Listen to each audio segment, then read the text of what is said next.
Ser podcast.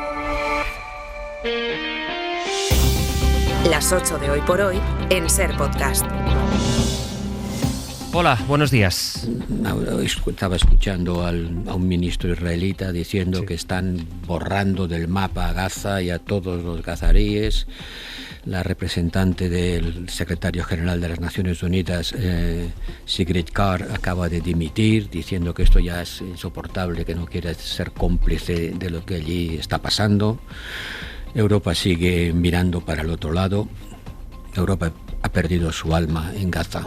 Es Josep Borrell, que estuvo anoche en Hora 25 con Pablo Tallón y describió de esa manera tan cruda una realidad que es así de cruda, la verdad, tal como llevamos semanas viendo en esas imágenes de niños gazatíes que mueren de hambre en los huesos literalmente y que la prensa europea lleva días mostrando en sus portadas.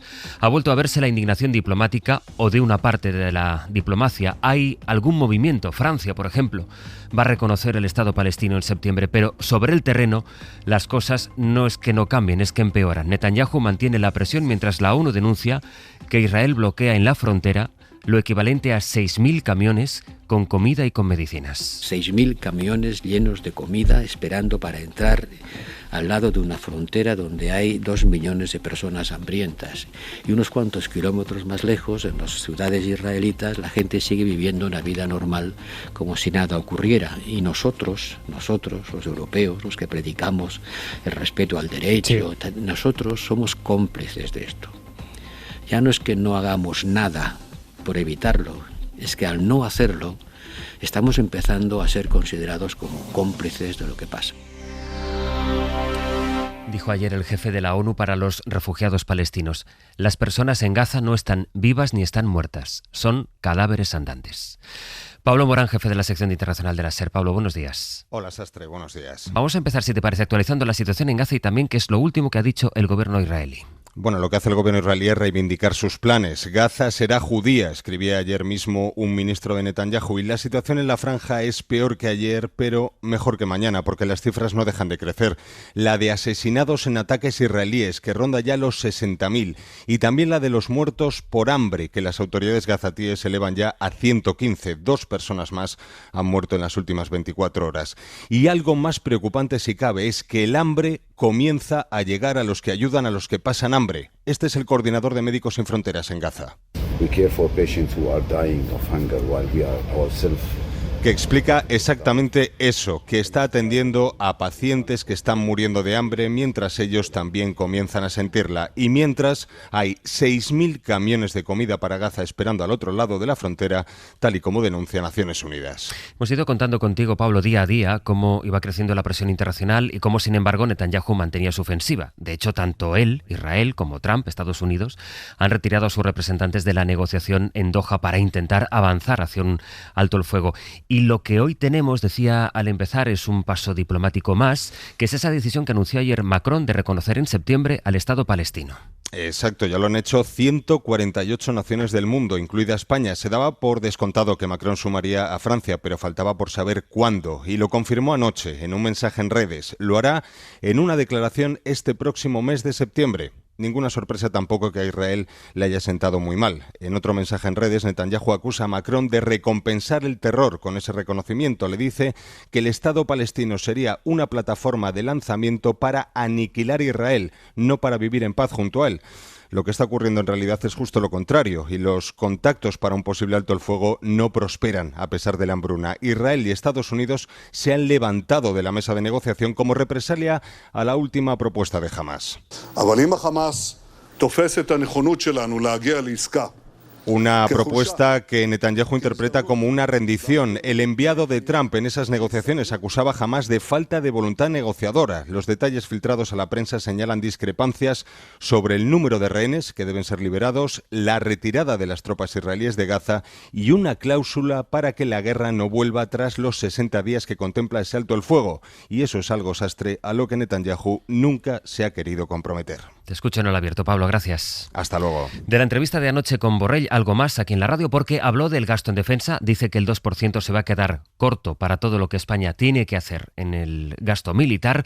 Dijo que es difícil que un gobierno pueda continuar si no puede aprobar unos presupuestos, aunque la frase es seguramente, seguro, más llamativa en lo político. Está en su manera de oponerse al acuerdo de financiación singular con Cataluña, lo que han pactado el gobierno y la Generalitat, y él, Borrell, que milita en el PSC, lo describe así. Sí, nos lo van diciendo poco a poco porque el calibre del supositorio es demasiado grande para que pase de una vez.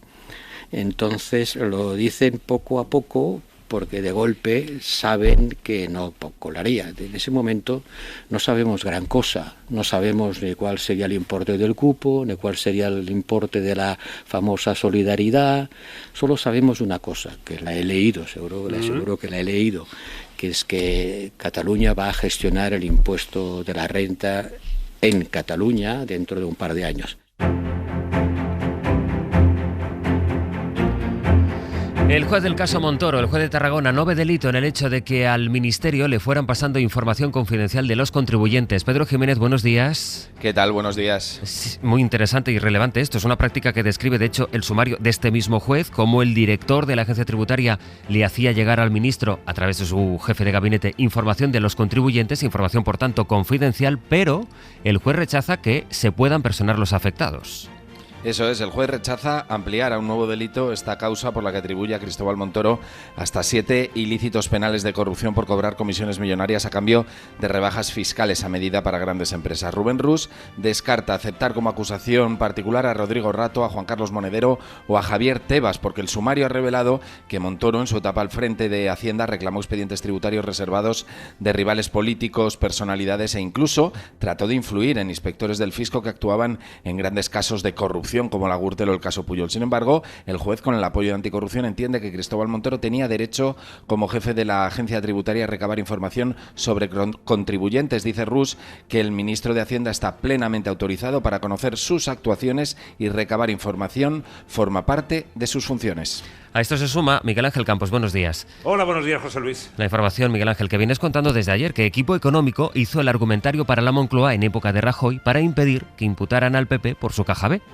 Sí, el sumario revela la existencia de un correo electrónico remitido por Felipe Martínez Rico, supuesto testaferro de Cristóbal Montoro, en Equipo Económico, al gabinete del ministro, que con el asunto Argumentario Moncloa incorporaba el documento Comparativa Cáritas y Partidos. Esa comparación entre el PP y Cáritas fue la empleada en 2015 por la agencia tributaria de Montoro ante el juez Pablo Ruz para desmontar los intentos del magistrado por atribuir al partido un delito fiscal por su caja B. Sostenía el argumento que un partido político, al igual que una ONG, no podía ser acusada de delito fiscal si había destinado el dinero recibido, aunque fuera negro, a los fines legalmente establecidos. La comparativa de Cáritas con el PP finalmente caló y el tribunal exoneró al partido de fraude fiscal.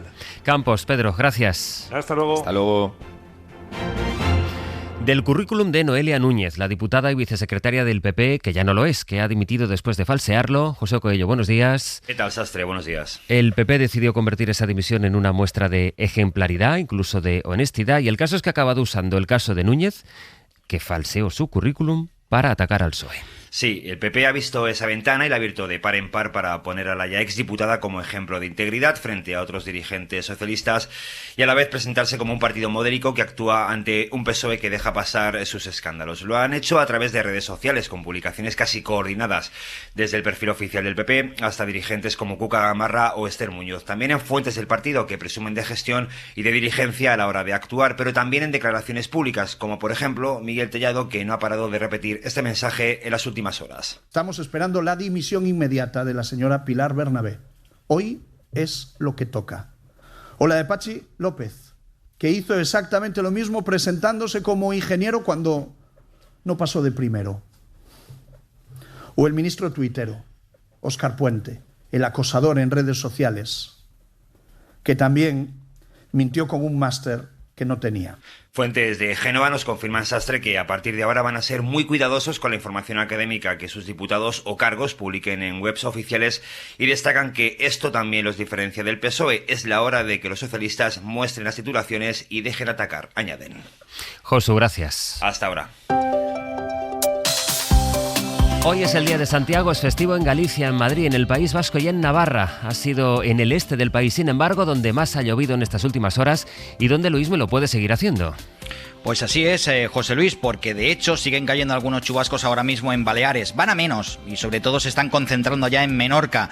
También sigue lloviendo, pero de una forma bastante más localizada que ayer, en el extremo sur de Valencia y norte de Alicante, la comarca de la Marina Alta. Aproximadamente todavía esta mañana y mediodía habrá algún chubasco local pero intenso. Y siguen en su mundo en el Cantábrico, donde las nubes son abundantes, especialmente en Cantabria y en Euskadi, donde van a continuar algunos chubascos poco destacables. Esta tarde se va a añadir alguna tormenta fuerte en la costa de Barcelona y el interior de Cataluña en general, y el fin de semana se presenta más tranquilo, con subida de temperatura, y de hecho el domingo, José Luis, volveremos a los 40 grados en el Guadalquivir. En una operación contra Quórum Social 77, que es la principal ONG de acogida de menores migrantes, el caso es que ha provocado la detención de 2 directivos y que se cierre uno de sus centros. Insisto en que se trata de la principal ONG para acoger a niños menores migrantes. Esta es la segunda intervención. Es que además no es la primera sobre las instalaciones de esta organización, de esta entidad, después de que en mayo la justicia ya cerrase otro de sus centros por presuntos delitos de lesiones o amenazas, entre otros. Y aquí la cosa sigue siendo, el asunto sigue estando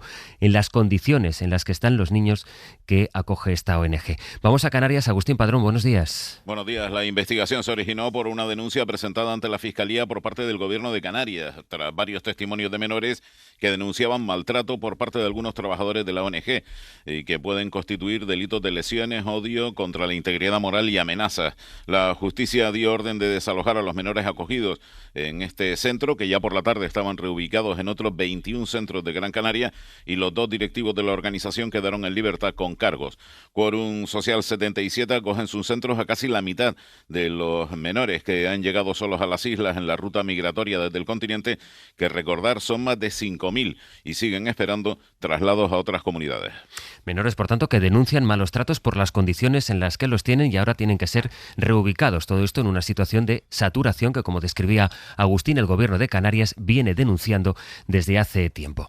Además, el Ministerio de Justicia dice que no puede hacer nada para evitar hoy la entrega del hijo de Juana Rivas a su padre biológico, que tiene la custodia del menor. El Gobierno cree que el interés superior del niño no está garantizado porque dicen que el menor ya ha hablado y que no quiere regresar con su padre. Sin embargo, si hoy no se produce lo que se ha producido esta misma semana, hoy sí se tiene que producir esa entrega del niño. Mariola Lourido.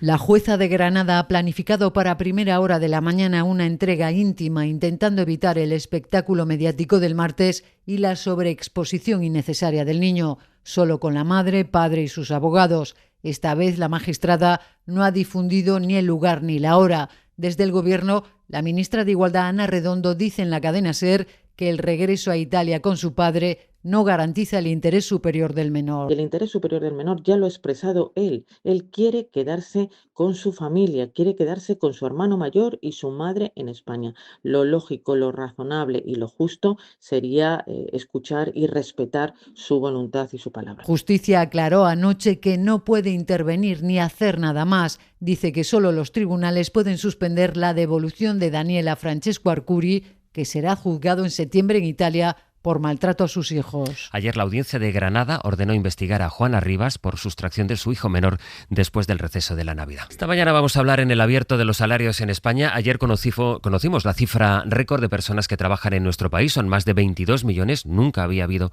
tanta gente registrada trabajando en nuestro país. 22 millones según la EPA.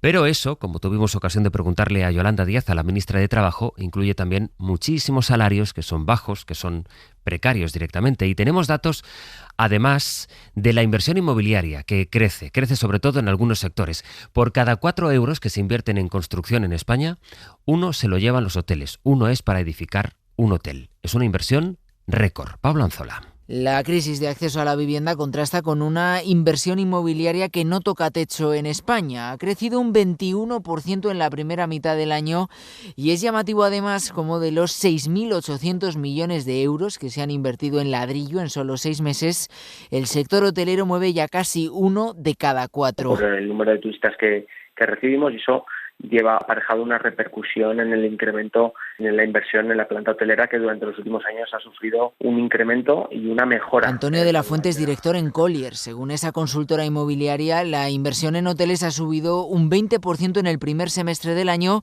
y buceando además en las cuentas de grandes grupos como Meliá o Marriott, se observa además cómo han visto aumentar su cartera de activos hasta casi un 15% en apenas 2 años. Hace unos meses se cerró, de hecho, la mayor operación inmobiliaria en la historia del sector, un hotel comprado por 648 millones de euros a un gran fondo de inversión. Tiene más de 1.000 habitaciones y está en el sur de Tenerife. Vamos ahora al Reino Unido, donde desde hoy miles de webs van a tener que establecer controles para verificar la edad de los usuarios. Son fundamentalmente páginas con contenido para adultos.